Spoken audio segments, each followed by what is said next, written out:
Today we're talking about the most hated decks to play against in Yu-Gi-Oh! What's potion? You got Matt here, and welcome to another competitive Yu-Gi-Oh! Video. I love Yu-Gi-Oh! There are so many great decks that I love to play, and even a lot of decks that I have a really good time playing against. But there are some strategies that I absolutely hate when I have to match up with. So today I'm going to talk about the top 5 decks that everyone hates to play against. So if you're excited for the video, then make sure to smash the like button. Also, if you like competitive Yu-Gi-Oh, including deck profiles, guides on how to beat the best decks, meta discussions, and videos just like this one, you're gonna love this channel, so make sure to subscribe. But with that being said, here are the top 5 most hated decks in Yu-Gi-Oh in May 2024. Let's jump into it. So what exactly takes a normal run-of-the-mill deck and makes it into a hated strategy? Well, in my opinion, there are a few factors that go into it. But as always, there's always going to be some sort of bias towards any type of deck. You could really love a deck because you personally play it, but you could also hate a deck because of how much lack of success you have against that certain strategy. But this is where you come in and where I need your help. Let me know down in the comments below what in your opinion makes a deck absolutely despised by the community. And of course, let me know as well what decks you hate playing against too, because I want to take these decks and put them into a tier list as well. But these are some of the factors that I've noticed make a deck hated. Starting off, of course, with floodgates, or unfun game mechanics depending on who you ask. People want to play Yu-Gi-Oh! They don't want to sit down and not be able to play the game because of a card like Mystic Mine, for example. And this factor connects to our next one, which is going to be non-interactive gameplay. If a deck or a core card within a deck doesn't allow you to play the game, people aren't going to enjoy going up against that strategy. Complexity is also another reason people don't like playing against certain strategies. The more complicated a deck is, usually the more people hate to play against it. Then there's representation. If a deck is more common to be played against than other strategies, eventually people will get frustrated going up against it. No one wants to go up against the same deck all the time. And finally is the deck's lifetime. I hate it when a deck gets demolished by the ban list, but I want the deck to be playable over the course of a long period of time, but not elite for so long. But now that you have my factors, here are going to be my shoutouts. These specific decks didn't make the list for one reason or another, but I would be understanding if someone had them on their top 5 most hated decks in the format too. Starting off with Pearly. Pearly is a deck from a side set that has performed decently well over its lifetime. The deck is also going to be incredibly inexpensive and very budget because of all the reprints we're getting to this specific archetype, thanks to Rarity Collection 2 and a few other sets here and there. People hate to play against Pearly for a few different reasons, but from what I've heard, the biggest reason is going to be Pearly Noir. That card is absolutely annoying to deal with and very hard to out for so many different strategies. When Pearly was a top tier meta deck with a lot of representation, it was really important to have an out to Pearly Noir in your main deck, or you would start the match down 0-1. Right now, dealing with Pearly is manageable and not too many people are disappointed when they play against it, but when we start seeing more of it thanks to Rarity 2, it's going to be very annoying to match up against this strategy. But then we have Centurion, which is getting a lot of hate not because it's seeing a lot of representation, but because of what the deck actually tries to do. The deck's best game plan is to set up a copy of Calamity to lock the opponent out of playing the game entirely on their turn. It's basically a way to FTK the opponent without actually having to reduce their life points to 0. Now some decks really don't care too much about Calamity, but those decks are few and far between. Most people really hate to deal with a copy of Calamity on their turn and honestly will just scoop the game from there most of the time. And my last shoutout is actually Tenpai Dragon. Not necessarily because it's a broken deck by any means or absolutely crazy toxic, but mostly because of the field spell and the fact that it can play so much non-engine. Right now, the field spell protects all these fire dragon monsters from effects, which is absolutely crazy, and it's one of the reasons why people hate playing against the strategy. If that field spell didn't exist, then Tenpai would be completely fine. But the reason why I don't actually have Tenpai on this list, at least at number 5, is because the deck is still relatively new. It only came out a few weeks ago in Legacy of Destruction, and eventually as we get more support, the deck will be hated more and more. Just ask me in a few months and I'm sure I'll tell you that Tenpai Dragon is one of those decks that I hate to play against. And with that, the shoutouts are over, so we can move on to number 5, being Labyrinth. I hate playing against Labyrinth, not because it's a particularly good deck or because I always lose to it, but because the strategy itself does some really annoying things. Number 1, it's a back row deck. People in general, including myself, really dislike dealing with purple trap cards, and for that reason, Labyrinth gets a lot of flack because as of right now, it's still the best trap deck of the format. But one of my biggest pet peeves with Labyrinth is that they play on my turn, specifically on my turn 0.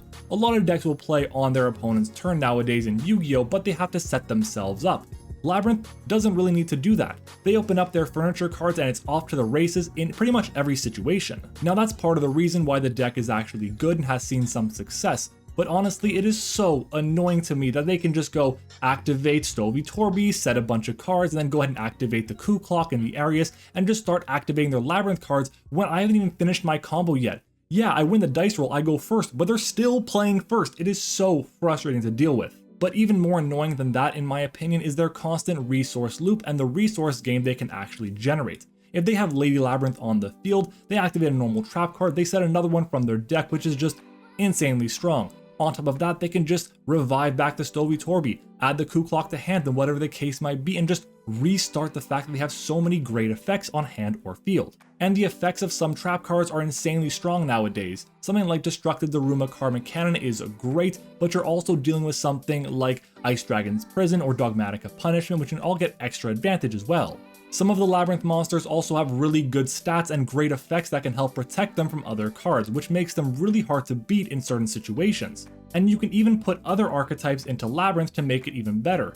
Some of the most common ones we've seen lately are going to be Unchained and even some Rescue Ace cards as well to get additional draws. I just know that whenever I build a deck, I always have to look at and say, do I have enough back row hate with my Dusters, my Lightning Storms, my Cosmic Cyclones, and if I don't, I'll just lose to Labyrinth. That's so frustrating. So for that reason, Labyrinth falls into my top 5 most hated decks. And in 4th place is Branded. Now personally, I love to play Branded. It's one of my favorite decks of all time, but I also kind of enjoy playing against Branded, assuming they're not going to be using the Gimmick Puppet Nightmare lock. I think playing against Branded is very skilled, but a lot of people don't feel that way. They kind of feel like if you draw Ash Blossom, then you'll win the game against Branded, and if you don't, then you'll just lose the game, and that's a very dangerous way of thinking. Most of the frustration with Branded comes out in a few key places, and one of the biggest sources of that frustration is going to be obviously the Gimmick Puppet Nightmare lock. The fact that it just prevents you from playing the entire game essentially is really annoying.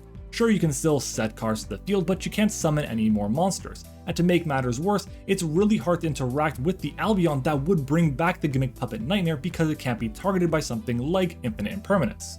Not every deck actually uses the Gimmick Puppet lock, but the ones that do are trying to set up an uninteractive combo that just stops their opponent from even playing the game, which is definitely one of the reasons why decks can be hated in Yu-Gi-Oh! Another key source of frustration is going to be Branded Lost. This card is incredible, and it basically stops the opponent from being able to interact with the branded player while they're doing their fusion summons.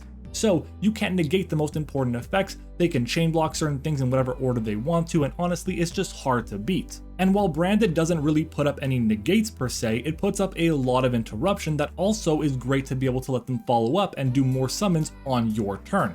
For example, if they go for Branded in red with a copy of the Ad Libitum of Despia, they're going to be able to get more fusion summons, more pops, an extra Mirror Jade banish, and so on and so forth. It can become really hard to outgrind Branded in certain situations. Along with that, we're also on year 2 now of Branded being a top tier deck with very little hits to it. We have Expulsion Band, and that's pretty much it. Everything else is at full power. If this was only year 1 of Branded, then I think a lot of people would be okay with it. But the Albaz structure deck came out over 2 years ago right now, and the deck is still performing very well. Branded has that combination of success, longevity, and of course that vibe that just makes Konami say, you know what, we're not going to hit Branded Fusion, we're not going to hit the Albion, you're just completely fine playing the deck as is, and that's what makes it so annoying. People have been begging for Branded Fusion to go to 1 or 2 copies, and as a part-time Branded player, I'm happy it's not, but I can still understand how annoying and frustrating it is to play against this strategy. The third most hated deck to play in this current Yu-Gi-Oh format is going to be Floowandereeze. I hate Floowandereeze, and I'm sure a lot of you do too, but I'm sure you also expected it to be much higher on the list rather than just in 3rd place. Well, I do think it's a really annoying deck, but the other top 2 are going to be that much worse. But I do have Floowandereeze on this list for a ton of really valid reasons. The first one is going to be that people hate Dimension Shifter, and Floowandereeze plays it exceptionally well. It doesn't care if anything gets banished, so why not just have D-Shifter in the main deck and shut off so many strategies? On top of that, you can play Harpy's Feather Storm in the main deck, and it's searchable with Triple Tactics Thrust. Imagine just starting a game, your opponent goes full Floo combo, but you know what? You have the out. you have enough bodies, you have enough extenders, you can get through this. And then they go ahead and flip up Harpy's Featherstorm. Yeah, it's just gonna be GG. It's an insanely good floodgate that everyone wanted to be hit on the last ban list. And while Shifter and Harpy's Featherstorm are definitely two of the most hated cards in this strategy, that doesn't mean there aren't a ton of other ones. The deck can play Unexplored Winds, which is a crazy strong card, allowing them to tribute your cards, which is insane. The fact that they're able to just get rid of problematic cards, including back row or monsters, is ridiculous, and they don't even really have to do anything special in that situation. The field spell Magnificent Map lets them play on your turn when you normal summon a monster, and most decks right now really want to have their normal summon, so it hurts if you can't do that because it gives them another piece of interaction. And then comes the big daddy of them all, Fluwandereeze and M-Pen. Everyone hates dealing with M-Pen. Any special summoned attack position monster, you can't even activate the effects, which is a really big difference than just having the effects negated. It's a huge difference because you can't pay cost to get it off the field, for example, so a card like Spheres wouldn't work. On top of that, if you decide to attack over it in battle, they can just protect it with its other effect, which is just as strong. Now obviously they have Ryza and Apex Avion for more disruption, but the core problem with dealing with Fluwandereeze are these 5 cards. Map, Winds, M-Pen, Shifter, and of course Featherstorm. These are the 5 cards that make this deck absolutely despised to go up against. But let me know what you think about Fluwandereeze down in the comments. Moving on to second place, we have Runic Stun. Now listen, Runic Stun does not have the same level of success over the past couple of years that Fluwandereeze does, but I have it higher because by nature it's a stun deck. Fluwandereeze is still kind of ish combo that ends up leading into stun, but this deck here just says, you know what, I will normal summon a Mono Iwado, and then pass the turn with like Runic Fountain and a bunch of spells in their hand and maybe some floodgates on the field. That is annoying, it is frustrating, and it is hard to beat in this specific format. The reason people don't like playing against stun decks is because number one, it feels like they have so many different resources that can all just win the game by just being one singular card. If you can establish a copy of a Mono Iwado, that shuts off monsters. If you can have a floodgate like Gozen Match or Rivalry of Warlords or Tikaboo, it can also just ruin a deck's entire game plan as well. And then on top of it all is the runic cards. They offer destruction, negation, free bodies, and of course, even more important than all this in this specific deck is the banishing effect to just get rid of your opponent's resources. If they can just lose all their resources and draw into nothing, you'll win the game. And if the cards that are going to be the out that they want to draw into get banished as well, let's see a Cosmic Cyclone for example, then it's just GG's anyways. But full disclosure, I actually play the runic cards. I love them, they're great in my opinion, but the reason I play them is twofold. I play them to get bodies on the field for extra deck plays, whether it's synchros or link summons, and the second reason is going to be because I love that they refresh my hand all the time. It's great to get different hand traps or other extenders that I might need. The effects to banish from the top of the deck and to negate or destroy is just a bonus, and it does it really well, but it's not the main reason why I personally play them. But the reason why people hate playing against Runic Stun is because it grinds the game to a halt. The game goes so slow. You can activate 1, 2, maybe 3 cards per turn and that's it, and that can be really annoying for some people who want to play modern Yu-Gi-Oh! For me, I just hate it when some matchups kind of just devolve to becoming, did you draw the out or not? If you drew into Cosmic Cyclone for the Fountain, then awesome, you're gonna have a really good chance at winning the game, but if you don't, you're never going to be able to catch back up to them in this game. And yeah, personally, I would rather play against Fluwandereeze than I would against Runic Stun, but I can see how a lot of people would flip that in this format. And that brings me to our #1 most hated deck in Yu-Gi-Oh! For the May 2024 format, and it's going to be Snake Eye and all its variants. Look, Snake Eye is a deck that is amazing. It is clearly the best deck in Yu-Gi-Oh! Right now. And that's only one of the small reasons why this deck is hated by a lot of people. One small reason why the deck is hated so much is because it's so incredibly expensive. At its peak, Snake Eye was like a $1,000 strategy. Now it's come down from there since its prime, but it's still an insanely expensive deck that not everyone has access to. And because it just so happens to be the best deck, it also kind of feels like a pay to win strategy. Now obviously there's so much more that goes into it, it definitely isn't pay to win in my opinion because you have to be good with the deck, comfortable with it, and so much more, but I understand where the sentiment is coming from. Now the real reason why Snake Eye is on this list is not because of floodgates or the cost of the deck or even because it does its full combo on the opponent's turn. It's here for other reasons. And the big one in my opinion is going to be that it has so many one card combos. Starting off with a single copy of Ash or even Bonfire, Wanted or Diabellstar, Poplar, or even 1-for-1 can lead to an insane combo with this strategy. So if you stop one of those starters with one of your hand traps, you better hope you have another one, because it's likely they're going to have more ways to extend and go full combo from there. Snake Eye is also by far the most represented deck in Yu-Gi-Oh! Today, and it's being paired with so many other engines. You could play it with Fire King, with Melodious, you can play it with Kashtira, how about Volcanic? You can even play it with something like TG if you really wanted to. That just shows how good the Snake Eye cards really are. Players are just sick of going up against these Snake Eye cards for so long now. But since the new Forbidden and Limited list, which saw Barone get banned, we have a new reason to hate Snake Eye so much, and that's because the deck can now hand rip. Twice.